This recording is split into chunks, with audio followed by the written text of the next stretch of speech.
Buenos días. This meeting is being recorded. Buenos días. Buenos días. Sí. Bienvenidas Silvia, Ángela, Motivarte a Educa Consciente, a este espacio de educar desde la conciencia. Mi agradecimiento por la aceptación de ustedes compartir con nosotros su conocimiento, sus vivencias y experiencias. En este momento estamos acompañados desde Puerto Rico, está Ángela Jiménez, que es intercesora legal de la violencia de violencia y género, y además es conferencista. Está Silvia Chirinos, que vive en Guatemala, es psicóloga, y Isbel Criasola, que es la presidenta de la Fundación Red de Apoyo Motivarte. Bienvenida. Bienvenidas a todas. Y yo soy Gira Vera, quien los voy a acompañar en estos 50 minutos y en el cual vamos a abordar un tema que, si bien cierto es el pan de cada día, todos los días lo hemos visto, lo podemos ver en la prensa, lo podemos ver en las noticias, hasta las famosas sufren de violencia intrafamiliar. Es un problema que se ha generado desde siempre, que se puede suceder que se haya afianzado o que se haya visibilizado últimamente con esto de la pandemia, porque desde hace 2 años dicen que hay un informe de las Naciones Unidas que dice que de cada 3 mujeres una ha sufrido violencia y de cada 10 mujeres una sola es la que lo denuncia. En tal sentido, yo quisiera que desde el punto de vista psicológico, desde el punto de vista legal y desde el punto de vista de Isbel como educadora y esta presidenta de Motivarte, nos pudieran dar como una perspectiva del problema, y lo que más quiero es que al final podamos terminar con unas palabras positivas a que sí podemos hacer algo. ¿Quién quiere comenzar? Me gustaría que Silvia, que es en este momento es la parte que nos puede como abordar la parte psicológica. ¿Qué crees de lo que estamos viviendo? Y que no es nuevo, por cierto. No, la violencia intrafamiliar es algo que ya lleva bastante tiempo. Por supuesto, es multifactorial, creo que eso es importante hacerlo referencia. Surge primeramente por alguien que participa en el núcleo familiar que hace comportamientos violentos, no solamente físicos, sino también verbales, donde agreda a la otra persona. Puede ser por diferentes razones, por eso que dije que era multifactorial. Esta persona puede tener una comorbilidad con algún diagnóstico, ¿verdad? O una persona con un antecedente de comportamiento violento en casa anteriormente, o de un aprendizaje como tal, ¿no? En algún contexto que él haya compartido, o ella, porque también esto es importante. No solamente el hombre puede agredir, sino también la mujer agrede, y también puede ser ellos entre ellos y ellos con los hijos. Entonces yo también creo que es importante porque la visibilidad siempre se da de la mujer que ha sido violentada, porque la estadística es la que revela eso. Sin embargo, también hay investigaciones que demuestran que los hombres también son agredidos, pero ante la vergüenza no lo refieren, entonces la estadística no lo contabiliza. Y los hijos que también pueden tener violencia, pues como están en poco acceso a poder referenciarlo, también entonces son poco vistos, excepto que normalmente el colegio pueda observarlo y hacer referencia, pero están un poco más desprotegidos. Entonces, iniciando así, bueno, creo que es importante evaluar las variables y ver cómo esas variables se pueden ir disminuyendo, y bueno, ahí lo dirán mis otras conferencistas acá, pero también hay una parte como de educación cultural. Cada país tiene sus propias jurisdicciones y adicionalmente tiene unos análisis culturales diferentes. Entonces, por ejemplo, aquí en Guatemala hay una palabra que a mí me ha movido del significante, que dice, ay, es que esta persona es muy molestona. así hace referencia. Entonces, cuando yo hacía ese análisis con ciertas chicas, me decía, mira, Silvia, lo que pasa es que yo estoy en mi trabajo y yo tengo una persona que es molestona. Entonces, yo le digo, ajá, pero defíneme qué es molesto, o sea, ¿a qué te refieres, verdad?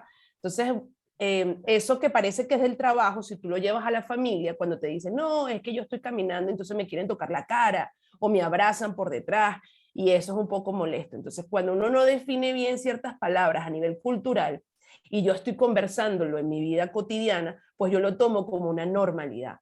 Y entonces esa definición se convierte en algo como y dejarlo pasar, y empiezan allí las agresiones donde parece, no, es que él me molesta, y se refiere a su esposo. Y el otro, te estoy hablando de Guatemala, si se usa esa palabra en otro contexto, la persona no es capaz de cachar o de darse cuenta que esa molestia sí está teniendo una raya muy fina a un abuso de alguna manera. Entonces sí creo que a nivel cultural el significado de la palabra desfavorece a ver si la víctima está siendo víctima como tal y no haga nada al respecto, porque a nivel cultural se utilizan significados que no son claros para el entorno y que podrían darle una mano a esta persona que puede estar confusa, ¿verdad? O Entonces, sea bueno, eso es lo que es complejo. ajá, porque podría ser que entonces no estuviese hablando de violencia, pero para cultural es cultural. A lo mejor lo que es violencia para una persona no es violencia en otro lugar. ¿Lo puedo entender así? Sí, sí, hay cosas como elementos que son permisibles en la Mm, cultura. Entonces, bueno, en la cultura es que todos somos gritones. Eso es una referencia que hablan de nosotros los venezolanos, que exacto. hablamos bastante alto, ¿verdad?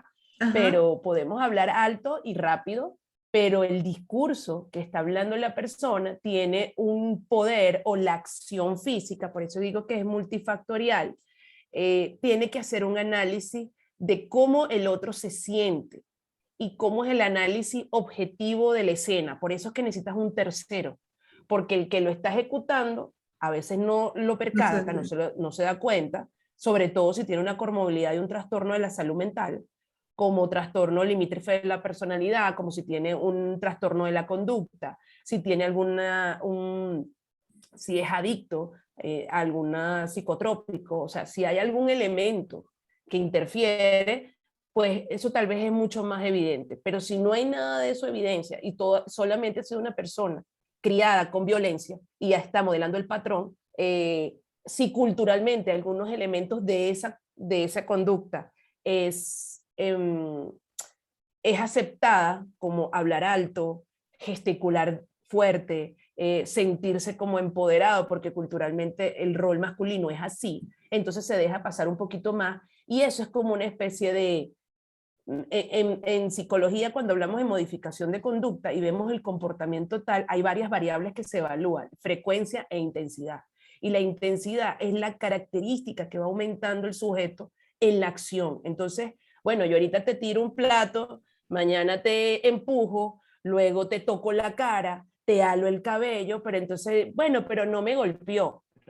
Va subiendo la intensidad de la acción, y hay cosas que son de esas acciones permitidas a nivel cultural, pero hay otras que definitivamente empieza a rayar en lo que sigue todo siendo violencia. Por eso es que es importante definir la violencia. O sea, es Claro. agresión, contacto físico al otro. Entonces, sí, eso es universal. Eso no debe haber ningún cuestionamiento, pero se deja entre línea por la cultura.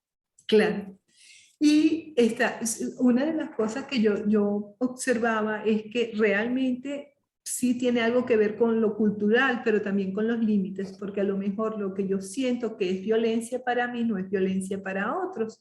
Y hay veces que me he dado cuenta que muchas personas no ven como acto violento, por ejemplo, el maltrato verbal, porque están súper acostumbrados a que la gente se diga... pues se pongan sobrenombre, pues que para mí el sobrenombre es un maltrato hacia la persona.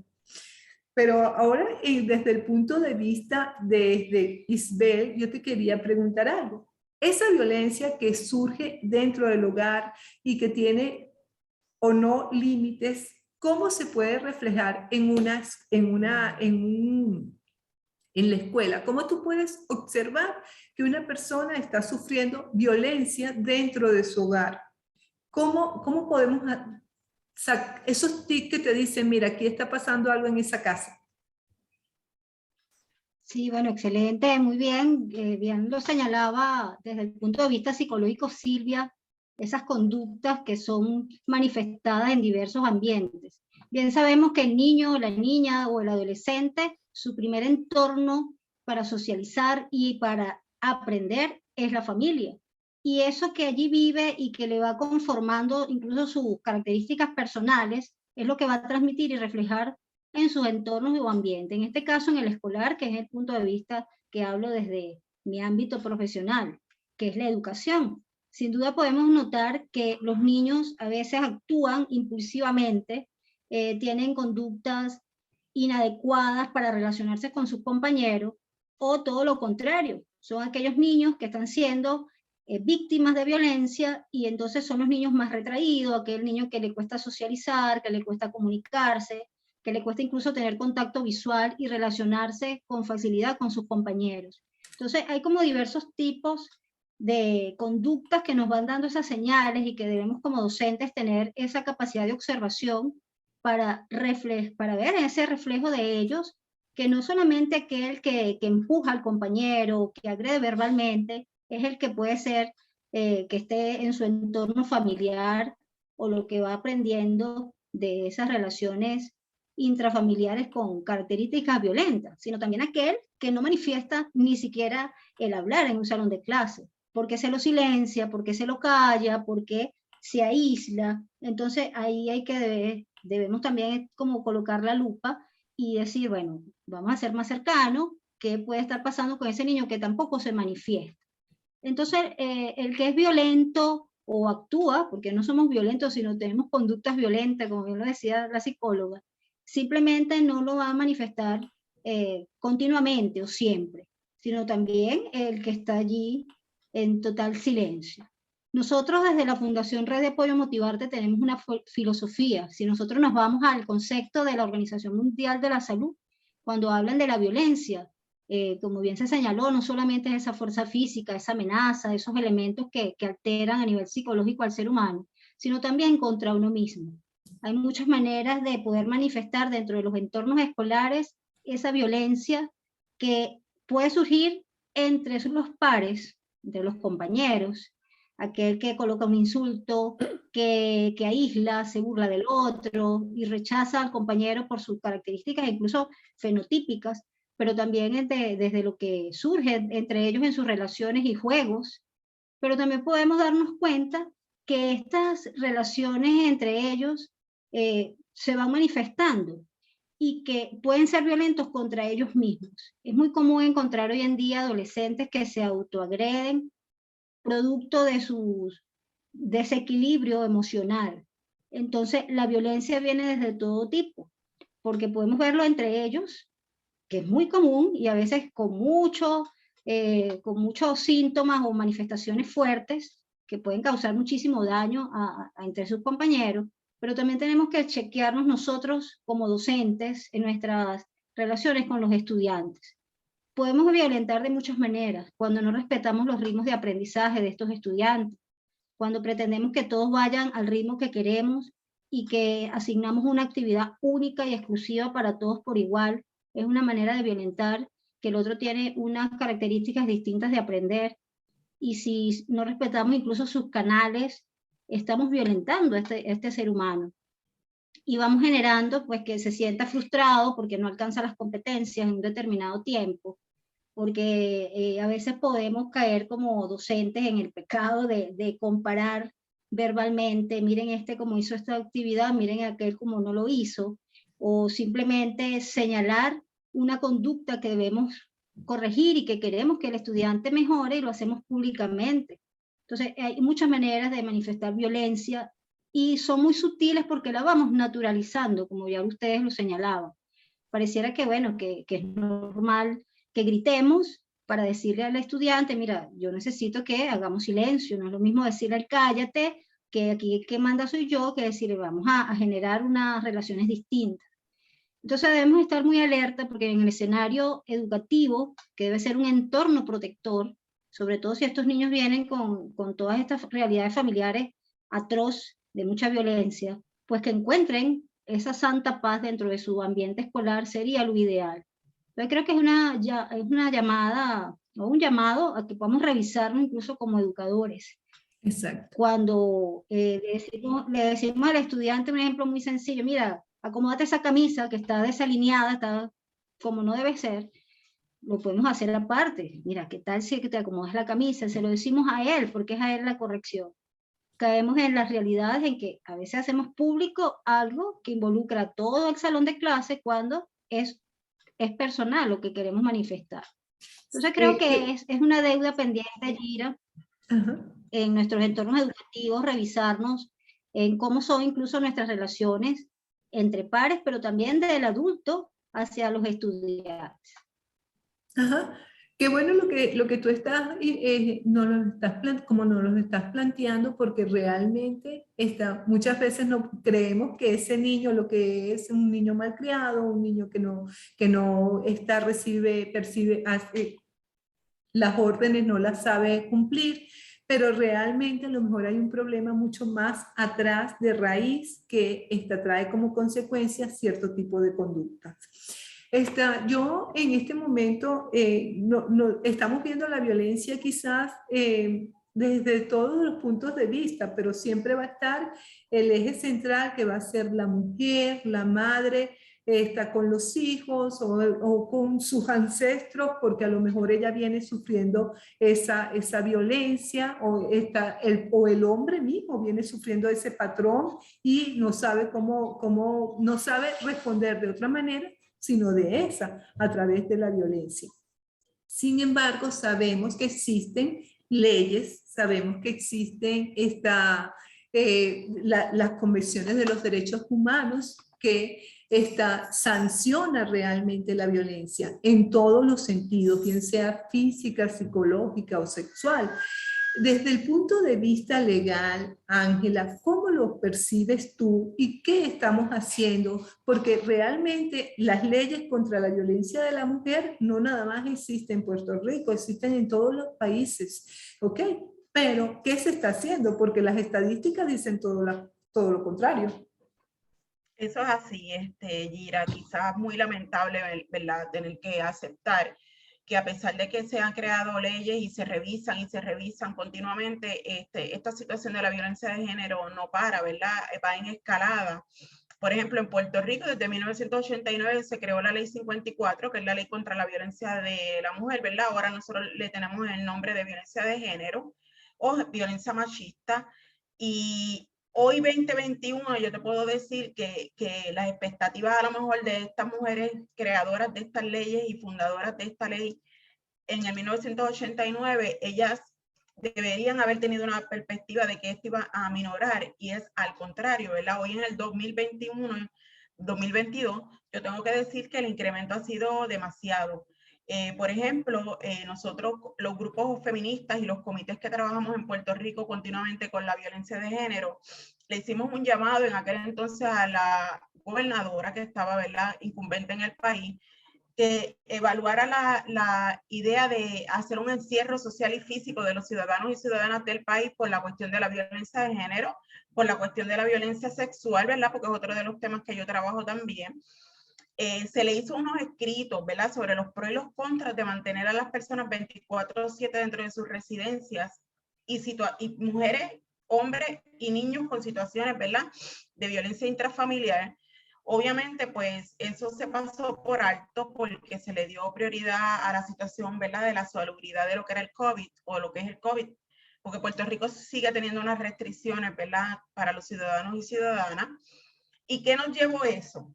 Que en menos de 6 meses vimos el boom, que es, ¿verdad?, el boom en el alza de los casos, en las querellas telefónicas, en cómo no se podía salir de la residencia, la gente quizá escribiendo hasta por claves en los celulares o escribiendo por claves en las pantallas de las computadoras, en medio de conversaciones con amistades, mandando como un SOS. A mí me ocurrió, yo tuve una amiga muy grande mía que en medio de la pandemia y del encierro me escribió la dirección de su casa, y yo le escribo, pero ¿por qué me estás enviando esto a mí? Yo sé dónde tú vives. Y me dice, si en los próximos 20 minutos yo te mando un 911, que el 911 es el número que utilizamos en Puerto Rico para las emergencias, ¿verdad? A nivel nacional. Necesito que llames la policía y la envíes a mi casa. Y yo, pero espérate, ¿qué está pasando? ¿Qué está pasando? Y me dice, fulano está agresivo. Ahí ella me engancha, yo llamo a uno de sus hijos, que son adultos, jóvenes adultos, y le digo, ¿qué está pasando? Y me dice, este está fuera de sí. Así que para hacer, ¿verdad?, un poco la explicación corta, eso terminó en una intervención mía de familiares de ella, de manera rápida, de manera confidencial, sin que él estuviera en la casa, y la tuvimos que sacar de allí en menos de 2 horas, con muebles, ropa, papeles y todo, con la idea de que ella no iba a regresar ahí. Después comenzó un acecho, ¿verdad?, a perseguirla donde ella se fue a ubicar, y eso culminó en una orden de protección que está vigente al día de hoy, en un divorcio y en unas sanciones a él, ¿verdad?, verbales, que de continuar con esta práctica crasa y temeraria podía llegar a un nivel criminal en el país. Así que eso es uno de tantos ejemplos que yo le puedo traer, ¿verdad?, por lo que trabajo todos los días. Pero en Puerto Rico, pues, obviamente sí existe la ley 54. La ley 54 tiene 2 variantes, que es la variante criminal y la otra es la variante civil. La variante criminal es cuando se hace una querella formalmente ante las autoridades del país y la policía hace una consulta con la fiscalía, que es el Ministerio Público, y el Ministerio Público determina que se constituyeron elementos de peligrosidad, de seguridad, o se complementó un proceso de un delito, y entonces vamos hasta los magistrados para la erradicación de cargos. El juez o la juez escucha, ¿verdad?, las denuncias que se le llevan ante sí y determina si en efecto entiende que se constituyeron los delitos, y se comienza un proceso judicial en contra de este agresor. Quizás me van a escuchar mucho hablar de agresor, porque en Puerto Rico el 95% de los casos estadísticamente comprobados que se traen a la palestra judicial, pública, legal, son hombres hacia mujeres, ¿verdad? En Puerto Rico, al momento y al día de hoy, han ocurrido 3 feminicidios, ya nosotros le llamamos feminicidios cuando son asesinadas a manos de sus esposos, y obviamente han sido mujeres las que han muerto, incluyendo una mujer agente del orden público que fue asesinada por su esposo agente del orden público. Así que cuando esto ocurre, pues se inicia un proceso judicial en contra de este agresor. Nuestro sistema penal, lamentablemente, que yo quisiera que se reevaluara y se cambiara su discurso, dice en su fundamento que en Puerto Rico tú eres inocente hasta que te demuestres lo contrario, ¿verdad? A diferencia de quizás otros países internacionales, tú eres culpable y debes mostrar tu inocencia. Pues aquí es a la inversa. O sea que aquí la carga se va contra el hombro de esa mujer que determina salir del ciclo, decir basta ya me cansé, yo no voy a seguir tolerando, yo tengo derecho a tener paz y tranquilidad, y mis hijos también. No, ella sale, lo grita, y en ese momento le cae una nueva responsabilidad que la siente el Estado a ella, porque ella se atrevió a hablar, pues ahora tú me tienes que demostrar a mí que lo que tú dices es cierto, ¿no? Y esa fue una responsabilidad bastante pesada sobre los hombros de esta mujer, que para mí es revictimizante, ¿verdad? Porque ella se atreve a abrirse, se atreve a hablar, pero ahora yo le tiro la responsabilidad de que ella tiene que demostrar que ella es la perjudicada y no él, y que él es culpable, ¿verdad?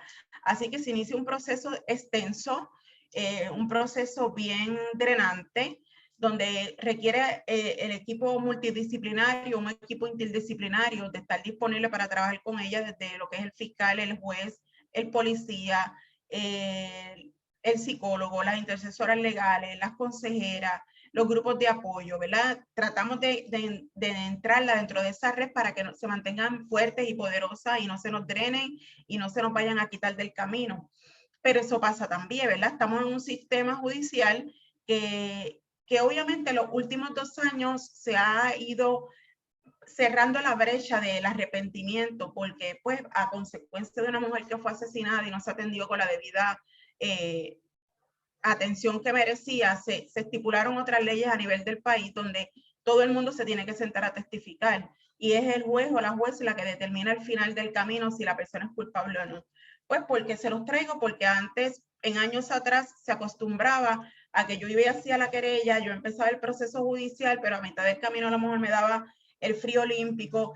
Tenemos que entender dentro de lo que es el espacio emocional de esa víctima, el síndrome de la mujer maltratada, el que todavía a lo mejor la atan sentimientos, el que haya a lo mejor una codependencia económica, física, emocional, y eso es válido, eso lo tenemos que aceptar, ¿verdad? Las personas expertas que trabajamos con este tema vemos todas esas facetas de esas sobrevivientes. El Estado, que es el ministerio, pues la ve más desde el ámbito punitivo, porque ellos lo que quieren es completar su proceso judicial. Pero en este caso, esta servidora tiene que trabajarlo desde lo macro y desde lo holístico, ¿verdad? Yo tengo que ver la parte legal, tengo que ver la parte judicial, pero también tengo que ver la mujer. Tengo que ver la parte emocional de esa mujer, por qué te quieres quitar del proceso. Mi trabajo es lograr que eso no pase, pero tengo que respetarlo si ella lo quiere. Así que en el caso del asunto legal, pues empieza el proceso de la querella, se va a una primera vista donde el juez determina si hay causa para seguir el proceso, se va a una segunda vista que se le llama la vista preliminar, que es donde se convalida que en efecto se constituyeron los delitos, y ahí se pasa a la etapa del juicio en su fondo, que es donde se pasa toda la prueba culpatoria o exculpatoria de ese agresor para determinar si en efecto es culpable y se cumple una sentencia. Si lo miramos a nivel civil, pues a nivel civil sería la orden de protección. Ángela, nos quedan 2 minutos y medio nada más, y lo que tú estás diciendo es muy importante porque esto nos lleva a otra parte, que es la parte, la codependencia familiar, emocional que existe con el problema de la violencia. Pero yo no sé si si ustedes están de acuerdo que un momentico, aunque sea 15 minutos más, nos conectemos, o sea, nos desconectamos y nos volvemos a conectar, y yo las conecto, sí, porque realmente está súper interesante. Gracias, de verdad, ya lo hacemos. Vamos a finalizar y